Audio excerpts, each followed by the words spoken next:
여러분 안녕하세요. 오늘 이 해설에서는 매일같이 뉴스를 장식하는 수많은 사회적 갈등들, 우리가 도대체 왜 그렇게 치열하게 싸우는지 그 깊고 철학적인 뿌리로 한번 들어가 보겠습니다. 눈에 보이는 뻔한 현상들 너머에 있는 인간 마음속 아주 깊은 곳의 비밀을 파헤쳐 볼 건데요. 자, 준비되셨나요? 바로 시작하겠습니다. 본격적인 이야기에 앞서서 솔직히 한번 생각해 보죠. 살면서 누군가에게 진짜 말도 안 되게 부당한 대우를 받았거나 투명 인간 취급당하면 철저히 무시당했던 기억. 다들 하나쯤은 있으시죠? 길 가다 지갑을 잃어버렸을 때보다 그때 받은 그 감정적인 상처가 몇 달, 아니 몇 년을 두고두고 우리를 괴롭히잖아요? 오늘 우리가 탐구할 철학의 핵심이 바로 그 생생하고 아픈 감정에서부터 출발합니다.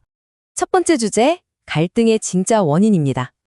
우리 사회가 이렇게 매일같이 충돌하는 이유가 단순히 밥그릇 싸움, 그러니까 물질적인 자원 때문만일까요? 전혀 아닙니다. 가장 격렬한 싸움의 이면을 들여다보면 사실 내 존엄성이 짓밟혔다는 훼손된 자아가치감, 그리고 나를 무시했다는 그 깊고 뼈아픈 상처가 진짜 불씨로 작용하고 있습니다. 겉으로는 제도나 돈 문제 같지만 사실 속으로는 마음이 피를 흘리고 있는 거죠. 여기서 프랑크푸르트 학파의 거두인 악셀 호네트라는 철학자가 아주 기가 막힌 진단을 내립니다. 그는 인간이 본질적으로 타인에게 타당성을 확인받고 인정받고 싶어하는 엄청난 욕구가 있다고 봤어요. 그러니까 무시당해서 바닥으로 떨어진 내 자존감과 존엄성을 다시 회복하려는 이 도덕적인 갈망, 호네트는 이걸 인정투쟁이라고 불렀고요. 바로 이게 사회 발전을 이끄는 거대한 동력이라고 본 겁니다. 두 번째 파트, 인정의 본질인 심정에 대해 알아보겠습니다. 그런데 여기서 한 걸음 더 들어가 볼게요. 우리는 도대체 왜 그토록 타인의 인정에 목말라 할까요? 통일사상에서는 그 근본적인 답을 심정에서 찾습니다.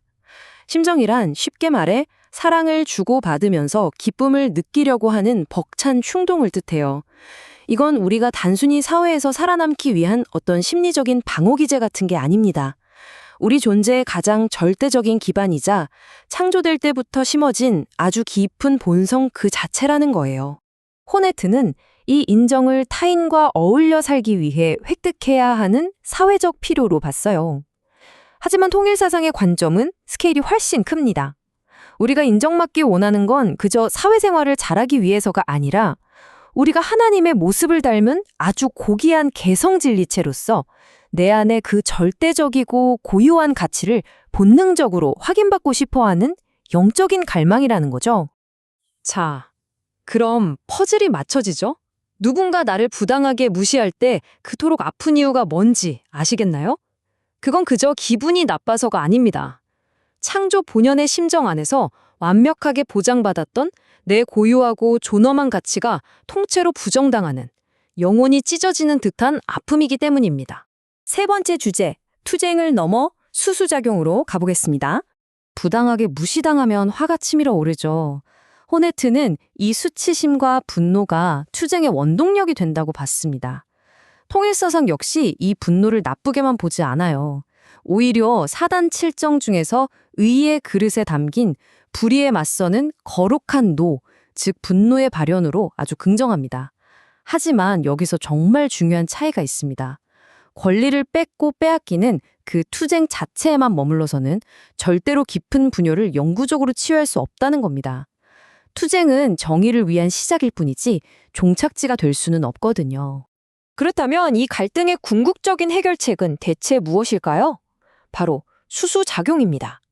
날카롭게 대립하던 주체와 대상이 투쟁이라는 일방적인 방식을 내려놓고 그 중심에 심정을 두는 거예요. 서로를 위하는 참사랑을 바탕으로 끊임없이 주고받는 조화로운 순환의 고리, 즉 수수작용을 회복할 때 비로소 진정한 화합이 이루어지는 겁니다. 네 번째 파트는 인정의 3단계와 사단의 그릇입니다. 사실 오늘 해설의 진짜 아하 모먼트가 바로 여기입니다. 정말 놀랍게도 서양 철학자 호네트가 인간 성장을 위해 제시한 세 가지 인정의 영역이 동양 철학에서 말하는 인간의 도덕적 본성인 사단 7정, 그 네 가지 그릇에 아주 완벽하게 마치 퍼즐 조각처럼 딱 들어맞습니다. 첫 번째 단계부터 볼까요? 우리가 가족이나 친밀한 관계에서 무조건적인 애정과 사랑을 받을 때 우리 내면에서는 타인을 아끼고 사랑하는 마음, 즉 인의의 그릇이 가득 채워집니다. 이 그릇이 든든하게 채워져야 비로소 세상에 맞설 수 있는 긍정적인 자기 신뢰가 만들어지는 거죠. 두 번째는 권리의 영역입니다. 우리가 사회에서 법적으로 평등한 주체로 존중받을 때 우리의 의의 영역, 즉 의로움의 그릇이 채워집니다. 여기서 만약 부당한 차별이나 무시를 겪게 되면 정의를 바로잡기 위한 거룩한 분노가 터져나오고 이 과정을 통해 우리는 당당하게 자기 존중을 다지게 되는 겁니다. 마지막 세 번째는 연대입니다. 공동체 안에서 나만의 고유한 가치와 능력을 칭찬받고 인정받는 단계죠. 이 경험은 타인을 향한 배려인 이해와 굳건한 믿음인 신의 그릇을 동시에 채워줍니다. 내 가치가 사회의 보탬이 된다고 느낄 때 우리는 마침내 흔들리지 않는 궁극적인 자기 긍지를 완성하게 됩니다. 다섯 번째, 분배와 인정의 통일에 대해 살펴볼까요? 학계에 아주 유명한 철학적 논쟁이 하나 있습니다. 낸시 프레이저와 악셀 호네트가 맞붙은 건데요. 쉽게 말해 병든 사회를 고치려면 돈을 공평하게 나눠주는 분배가 먼저냐 아니면 마음으로 존중해주는 인정이 먼저냐 하는 거였죠. 통일사상은 이걸 아주 명쾌하게 통합해버립니다. 경제적 분배라는 외적인 형상과 도덕적 인정이라는 내적인 성상은 결코 뗄래야 뗄 수 없는 동전의 양면 같은 거라는 뜻이죠. 한번 생각해 보세요. 지갑이 텅 비어서 굶고 있는데 널 존중해 라는 심리적 위로만 건넨다고 문제가 해결되나요? 반대로 배는 부르게 해주면서 사람 취급을 안 한다면 그게 정의일까요? 타인의 아픔에 깊이 공감하는 사단칠정의 그 도덕적인 온기가 차가운 경제제도의 분배 원칙 속에 쫙 스며들어야 합니다. 그래야 물질적 풍요와 인간의 존엄성이 동시에 보장되는 진짜 살만한 공의주의 사회가 열리는 겁니다. 자, 드디어 마지막 6번째 파트, 심정문화의 비전입니다. 데카르트, 스피노자부터 오늘 집중적으로 살펴본 호네트에 이르기까지 인간의 소외를 극복하고 잃어버린 존엄성을 되찾으려 했던 근현대 철학의 그 길고 웅장한 여정은 결국 하나로 귀결됩니다. 바로 심정을 바탕으로 한 사단칠정의 조화와 수수작용이라는 이 완벽한 궁극의 설계도를 향해서 말이죠. 우리는 지금 수세기에 걸친 인류의 위대한 생각들이 하나로 통합되는 순간을 보고 있는 겁니다. 이걸 우리 현대사회에 어떻게 적용해 볼 수 있을까요? 재미있게도 심지어 요즘 가장 핫한 AI조차 이 훌륭한 인정의 매개자가 될 수 있습니다.